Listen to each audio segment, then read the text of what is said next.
फिलहाल पाठशाला में हम आगे बढ़ रहे हैं अगले चैप्टर की तरफ। नोटों का पहाड़, सोने के गहने और करोड़ों की जमीन, किसके घर से मिला सामान देखकर दिमाग चकरा गया सबका।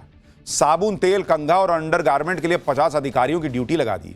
सरकारी राजा बाबू के शॉकिंग जलवे सुनिएगा तो हिल जाइएगा। कई बार लोग मजाक मजाक में कहते हैं कि प्यार और भ्रष्टाचार कभी खत्म नहीं होते, सिर्फ बाबू बदल जाते हैं। लेकिन यह मजाक की बात नहीं, रियलिटी यही है। आम आदमी के घर में 10,000 का कैश मिल जाए तो बड़ी बात होगी। यहां बाबुओं के घर से इतना कैश निकल जाता है कि गिनते गिनते लोग थक जाते हैं। देख रहे हैं, नोटों के बंडल पे बंडल है भाई, लोग मशीन लगा के गिन रहे हैं। एक से एक भर के लोग जो है वो पैसा भर भर के घर में दबाए बैठे, कहने के लिए सरकारी नौकरी कर रहे हैं। लेकिन इतना पैसा भाई बड़े बड़े बिजनेसमैन के घर में नहीं होगा जितना पैसा इन सरकारी मुलाजिमों के घर से निकल जाता है। 4 करोड़ रुपए कैश मिला है उड़ीसा में एक अफसर के फ्लैट से। यह वहां का रिकॉर्ड है कि इतना पैसा किसी अफसर के घर पे नहीं मिला बॉस। ओडिशा में जब विजिलेंस विभाग ने माइनिंग विभाग के अधिकारी के घर पे छापा मारा तो उनकी भी आंखें फटी की फटी रह गई। नोटों का पहाड़ देखकर अधिकारियों के होश उड़ गए। अलमारियों में नोटों को भर भर के रखा गया था। अब देख रहे हैं, सूटकेस पे सूटकेस नोटों के बंडल, ट्रॉली बैगों में इतना कैश भरा था कि नोट गिनने वाली मशीनें कम पड़ गई भाई। आप जो ट्रॉली बैग लेके निकलते हैं कि जरा सामान भर के निकले घूमने, उस ट्रॉली बैग में वहां पर जब जांच हुई तो मिला नोटों का बंडल भरा हुआ। जनता की सेवा के नाम पर सरकारी अधिकारी कैसे अपनी जेब भरने में लगे हैं, उसकी चौंका देने वाली तस्वीर ओडिशा से सामने आई है। देख रहे हैं, बाप रे बाप। विजिलेंस विभाग ने माइनिंग विभाग के अधिकारी देवव्रत मोहंती के घर पे छापा मारा। घर में इतना कैश मिला जैसे कोई बैंक खोल रखा। घर से 500-500 रुपए की इतनी गड्डियां निकली जितना कैश विजिलेंस विभाग के अधिकारियों ने शायद ही देखा हो एक बार में। नोटों की गड्डियों से पूरा कमरा भर गया। देवव्रत मोहंती ने 4 करोड़ से ज्यादा कैश अलमारियों और ट्रॉली बैग में भर के रखा था। विजिलेंस अधिकारियों ने जब देवव्रत मोहंती के घर की अलमारियां और ट्रॉली बैग खोले तो कपड़ों की जगह नोटों के बंडल ठूसे हुए। कैश के साथ साथ गोल्ड अलग मिला है। सोने के जितने गहने मिले उतने गहने तो बड़े बड़े बिजनेसमैन नहीं बनवाते होंगे। एक तरफ नोटों का निकलना जारी था, दूसरी तरफ कैश की काउंटिंग शुरू की गई कि भाई गिनो, इसको तो गिनने में टाइम मिलेगा, लगे, देखिए कितना सोना निकला है। जब कैश करोड़ों में पहुंच गया तो विजिलेंस की टीम को नोट गिनने वाली मशीन मंगवानी पड़ी। विजिलेंस विभाग की छापेमारी अभी भी थमी नहीं है।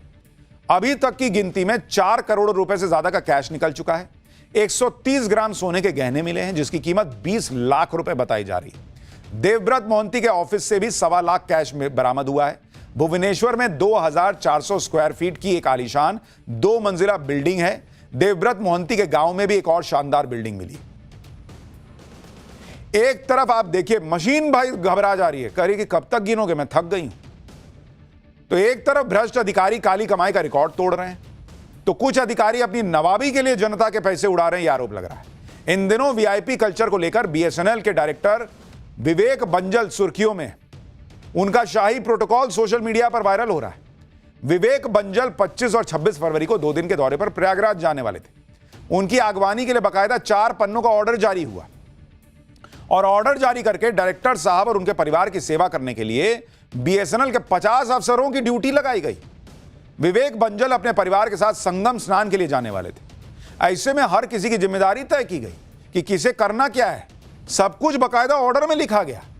विवाद हुआ तो दौरा रद्द कर दिया गया और उनका ट्रांसफर भी कर दिया गया। लेकिन आप सोचिए बॉस, 50-50 लोग लग रहे हैं, एक अधिकारी संगम स्नान करने जाएगा तो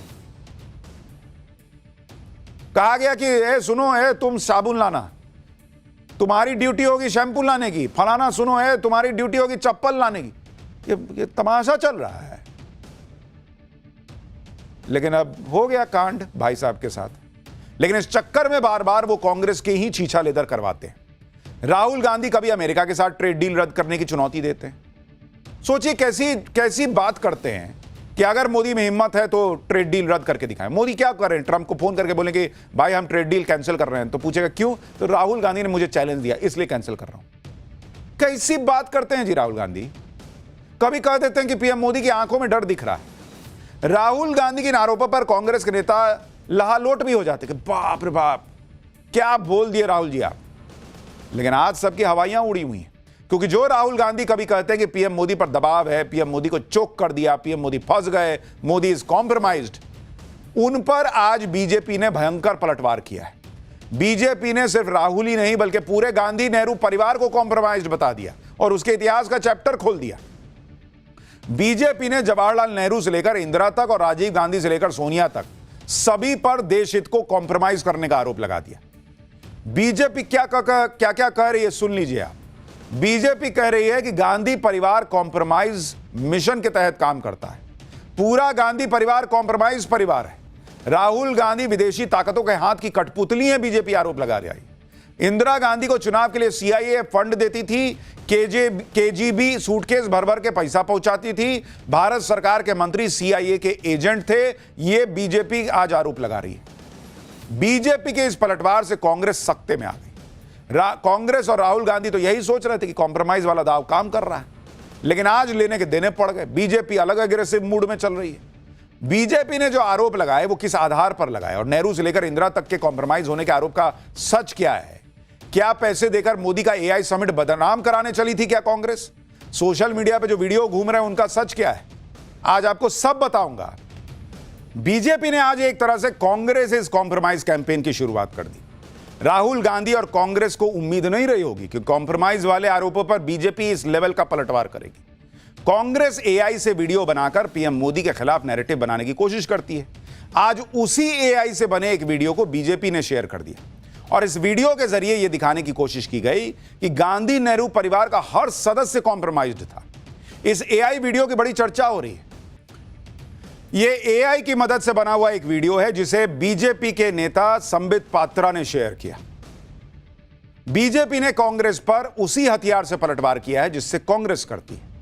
केंद्रीय मंत्री पीयूष गोयल ने तो सीधा राहुल गांधी पर अटैक किया। पीयूष गोयल ने क्या कहा है वो सुनिए, फिर आपको बताऊंगा कि बीजेपी ने गांधी परिवार के कॉम्प्रोमाइज्ड इतिहास की कौन कौन सी फाइल खोली। राहुल गांधी यानी कॉम्प्रोमाइज। गांधी परिवार पूरी तरीके से एक कॉम्प्रोमाइज्ड परिवार है। कांग्रेस पार्टी का इतिहास देख लें, वर्तमान देख लें, चाहे उनके भ्रष्टाचार के अलग अलग किस्से हों। राहुल गांधी जी ने एक प्रकार से बड़ी ऊंची राजनीति देश और दुनिया के सामने दिखाई है। एक प्रकार से फॉरेन पावर्स के पपेट के रूप में he is nothing but a puppet of anti India forces. BJP एक के बाद एक वीडियो शेयर करती चली गई। कांग्रेस के कॉम्प्रोमाइज्ड इतिहास का चैप्टर खोल रही है, यह बताती चली गई। यह आरोप लगा रही है कि नेहरू और इंदिरा के दौर में कैसे विदेशी एजेंसियों का दखल भारत में था। बीजेपी ने the man who kept the secrets के हवाले से यह आरोप लगाया। यह किताब 1966 से 1973 तक सीआईए के डायरेक्टर रहे रिचर्ड हेल्म्स की बायोग्राफी है, जिसके मुताबिक इंदिरा गांधी के दौर में भारत सरकार के कुछ मंत्री अमेरिकी खुफिया एजेंसी सीआईए के एजेंट थे। यह इस किताब का दावा है। किताब में लिखा है कि अगस्त 1971 में राष्ट्रपति निक्सन को भेजी रिपोर्ट में कहा गया था कि भारत सरकार की कैबिनेट में एक सीआईए एजेंट है।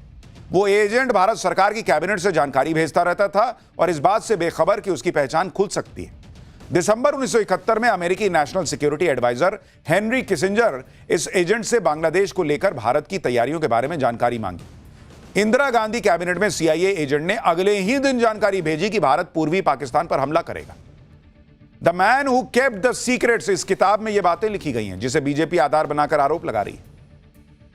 यह किताब उस समय भारत में उपलब्ध नहीं थी और इस किताब में बताए गए तथ्यों से उस समय भारत की राजनीति में तूफान आ गया था। हर तरफ इसी बात की चर्चा थी कि भारत सरकार का कौन सा मंत्री सीआईए का जासूस है, भाई अमेरिका का जासूस है। बीजेपी नेता सुधांशु त्रिवेदी ने जवाहरलाल नेहरू से जुड़ी फाइल भी खोल दी। नेहरू के दौर में भारत में कैसे विदेशी ताकतों का दखल होता था, इसको लेकर सुधांशु त्रिवेदी ने इंटेलिजेंस लेखक पॉल एम मैकगर की किताब spying in south Asia, Britain, the United states and India secret cold war का हवाला देते हुए कहा कि नेहरू के दौर में सीआईए ने भारत सरकार के अंदर अपना एसेट यानी जासूस तैयार करने में कामयाबी हासिल कर ली थी। 1940 से 1950 के बीच नेहरू के स्पेशल असिस्टेंट रहे एमओ मथाई पर सीआईए के लिए काम करने का आरोप है। नेहरू के बायोग्राफर के मुताबिक 1946 से 1959 तक नेहरू सेक्रेटेरिएट से पास हर पेपर सीआईए के पास पहुंचता था। 1960 में भारत में अमेरिका के एक डिप्लोमेट ने कहा था कि नई दिल्ली में सीआईए स्टेशन भारत सरकार का हर डॉक्यूमेंट हासिल कर सकता है। यानी नेहरू के दौर में सीआईए खुला दावा करता था कि वो भारत सरकार का हर डॉक्यूमेंट जो चाहता है वो ले लेता है, और इसीलिए बीजेपी कह रही है कि नेहरू कॉम्प्रोमाइज्ड थे। इसी को आधार बना के आरोप लगा रही है। कांग्रेस और पूरी गांधी नेहरू फैमिली को कॉम्प्रोमाइज्ड बता रही है बीजेपी। कांग्रेस के दौर में सिर्फ अमेरिका ही नहीं बल्कि रूस की सीक्रेट एजेंसी, उसका भी भारत में भयंकर दखल रहा, यह भी आरोप लग रहा है। नेहरू के दौर में यह आरोप भी लगे कि रूसी एजेंसी केजीबी जैसे चाहती थी वैसे सरकार चलती थी। क्रिस्टोफर एंड्रयू और विसिली मित्रोखिन की किताब the world was going our way, the KGB and the battle for the third world के मुताबिक नेहरू और आईबी को पता ही नहीं था कि मॉस्को में भारत के दूतावास में केजीबी ने कितनी घुसपैठ कर ली थी। केजीबी ने भारतीय अधिकारियों को हनी ट्रैप में फंसा लिया था। केजीबी भारत के अधिकारियों को महीने का भत्ता तक देती थी, अच्छा काम करने पर अधिकारियों की सैलरी बढ़ा देती थी। 1954 में केजीबी अधिकारियों को 4,000 रुपए महीने सैलरी देती थी। नेहरू के सलाहकार और 1957 में रक्षा मंत्री रहे कृष्णा मेनन केजीबी के बहुत करीबी हो गए थे। कृष्णा मेनन पर केजीबी का बहुत ज्यादा प्रभाव था। भारत की पॉलिटिक्स में केजीबी का इतना दखल और प्रभाव होने का आरोप लग रहा था और वो अपने मन मुताबिक फैसले करवा लेती थी, ये तक किताब में आरोप है। The world was going our way किताब के मुताबिक नेहरू के सलाहकार और रक्षा मंत्री रहे कृष्णा मेनन केजीबी के इन्फ्लुएंस में थे। कृष्णा मेनन ने ही ब्रिटेन के लाइटनिंग जेट की बजाय रूस के मिग 21 जेट खरीदने की डील करवाई थी। केजीबी ने कांग्रेस के कई नेताओं के कैंपेन को भी फंड किया था, यह भी किताब में आरोप है। केजीबी के मुताबिक सरकार के एक प्रभावशाली वरिष्ठ मंत्री जिनका कोड नेम ABAD था, वो भी केजीबी के प्रभाव में थे। 1967 के लोकसभा चुनाव के बाद केजीबी ने दावा किया कि नई चुनी गई संसद में 30 से 40% सदस्य उनके प्रभाव में थे। उस समय कांग्रेस के कामराज गुट का प्रभाव था, जिसे सिंडिकेट कहते थे। सिंडिकेट ने इशारों में आरोप लगाए थे कि इंदिरा गांधी भारत को सोवियत यूनियन के हाथों बेचना चाहती हैं और इसके लिए अपने principal private secretary PN Haksar को मॉस्को और सोवियत एम्बेसी के बीच लिंक के तौर पर यूज कर रही थी। यह तब आरोप लगा था। किताब के हवाले से यह आरोप लगाया जाता है कि उस समय सूटकेस भर भर के प्रधानमंत्री आवास में पैसे भेजे जाते थे। सिंडिकेट के सदस्य SK पाटिल के मुताबिक इंदिरा गांधी उन सूटकेसों को वापस तक नहीं करती थी। उस समय इंदिरा गांधी का समर्थन करने के लिए एक अखबार को 10 लाख रुपए देने का भी आरोप किताब में है। 1970 के शुरुआत में भारत में केजीबी का प्रभाव दुनिया के किसी भी देश से ज्यादा हो गया था। केजीबी का दावा है कि उसने 1972 में भारत के अखबारों में 3,789 आर्टिकल प्लांट करवाए थे। आप सोचिए कैसे कैसे आरोप किताब में लिखे हुए हैं, और उन्हीं को आज बीजेपी उठा के ले आई, बोली कि पूरा गांधी नेहरू परिवार ही कॉम्प्रोमाइज्ड है। ये क्या दूसरे को कॉम्प्रोमाइज बोलेगी? आप सोचिए कि केजीबी का, जो रूस की खुफिया एजेंसी है, उसका कितना प्रभाव रहा होगा संसद से लेकर सरकार तक, अगर यह आरोप जो किताब में है उनको सही माना जाए। बीजेपी ने आज यही आरोप फिर से दोहराए कि कैसे सीआईए से लेकर केजीबी के आगे गांधी परिवार कॉम्प्रोमाइज्ड था। सुनिए बीजेपी के आरोपों। सीआईए कांग्रेस को बार बार इलेक्शन के लिए फंड्स प्रोवाइड करती थी, पैसे दिया करती थी, सूटकेस भर भर के केजीबी पैसा दिया करती थी कॉम्प्रोमाइज्ड इंदिरा गांधी जी को, और ये पैसा सीधा केजीबी का उस समय की प्रधानमंत्री इंदिरा गांधी जी के घर तक जाता था। जवाहरलाल नेहरू जी ने किस प्रकार से बार बार देश के हितों के साथ कॉम्प्रोमाइज किया। उनका सेक्रेटेरिएट तो कहा जाता है एक ओपन बुक था सीआईए और केजीबी के लिए। कांग्रेस का यही वो कॉम्प्रोमाइज इतिहास या आरोप है जो बीजेपी खोल रही है। राहुल गांधी आरोप लगा रहे हैं कि पीएम मोदी अमेरिका के दबाव में आ गए। एक तरह से कह रहे हैं कि भारत की पॉलिसी मेकिंग में अमेरिका का दखल है। जब कांग्रेस का जमाना था तब भारत में अमेरिका किस तरह से दखल देता था, उसके जो आरोप है उसके बारे में और सुनिए। इंटेलिजेंस लेखक पॉल एम मैगर ने अपनी किताब spying in south Asia, Britain, the United states and India secret cold war में इसके बारे में डिटेल में लिखा है और आरोप लगाए। पॉल एम मैगर ने भारत में अमेरिकी राजदूत डैनियल पैट्रिक मोनिहान की किताब का जिक्र किया और कहा कि डैनियल पैट्रिक मोनिहान ने 1978 में अपने मेमोयर अ डेंजरस प्लेस में कंफर्म किया है कि सीआईए ने 2 बार भारत की राजनीति में दखल दिया। इस किताब में दावा है कि और आरोप लगाए गए हैं कि दोनों ही बार सीआईए ने सत्ताधारी पार्टी कांग्रेस को पैसे दिए जिससे वो केरल और पश्चिम बंगाल में वामपंथी सरकारों को हरा सके। राजदूत डैनियल पैट्रिक एक घटना का जिक्र करते हुए गंभीर आरोप लगाते थे कि एक बार तो सीआईए ने कांग्रेस अध्यक्ष होने के नाते सीधे इंदिरा गांधी को पैसे दे दिए थे। यह तक आरोप है किताब में।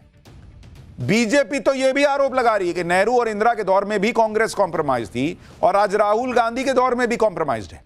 दिल्ली में हुए एआई समिट में जिस तरह से यूथ कांग्रेस ने कपड़े उतार के प्रोटेस्ट किए, उस पर बीजेपी हमलावर है।